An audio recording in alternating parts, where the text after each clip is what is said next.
Welcome to Tales from the Grind, the virtual watering hole for workplace warriors and cubicle conquerors. Today, we've scoured the globe to bring you the most jaw-dropping resignation revelations.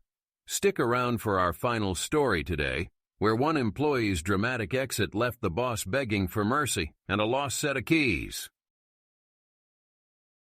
Tale 1. The Traffic Tango Quit.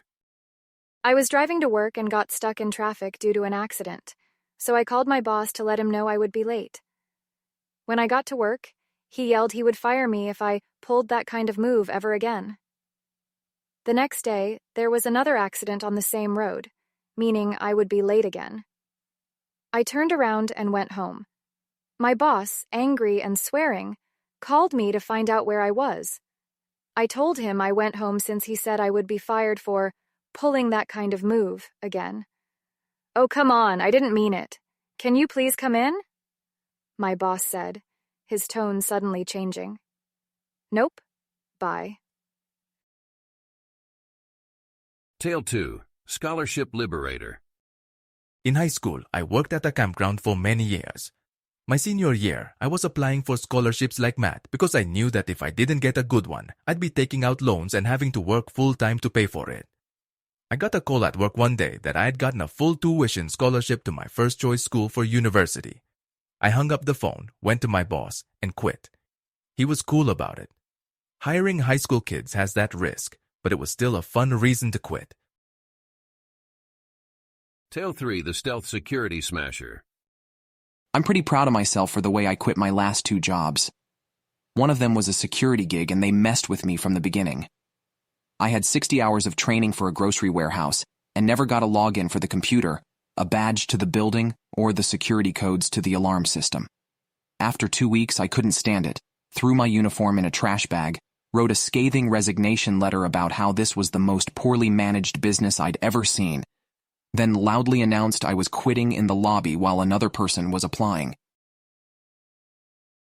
Tale 4. The Compassionate Layoff Leader. I had to lay off my entire staff and myself with 8 hours' notice. I was the contract project manager on a government project. At our periodic review on a Thursday, the government announced they would not be renewing our contract, and our last day was Friday. I brought everyone into the conference room first thing the next day, let everyone know that we were all out of a job, and that today was everyone's last day. I had everyone email me their resumes, and we updated them on the conference room projector. I then printed out reference sheets for everyone, and we spent the remainder of the day writing letters of recommendation for each other. I ordered everyone pizza and bought everyone a round of drinks at the bar next door. Most folks had jobs by the end of the next week. Tale 5. The Black Friday Walkout. I worked for Best Buy back in the early 2000s as one of their computer techs. The job was boring as anything past a simple upgrade was sent out. They never got around to ordering my work shirts, so I wore my own black polo. They kept scheduling me during my college hours despite being aware of my availability. Then came Black Friday. I showed up at 2 a.m. as requested. Around 5 a.m., after hours of chaos and no breaks, I'd had enough. The manager started yelling at my coworkers, and I saw my chance. I took off my name tag, threw it on the counter, and told him I quit in front of everyone, and I walked out.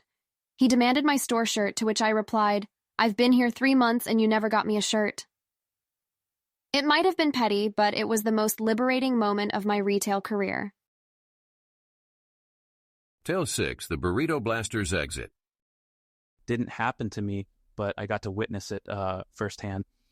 At Taco John's, I ordered a super burrito with no tomatoes or black olives. I noticed they started on my order but put everything on it. The cook realized his mistake, and in a burst of frustration, he launched my burrito against the back wall.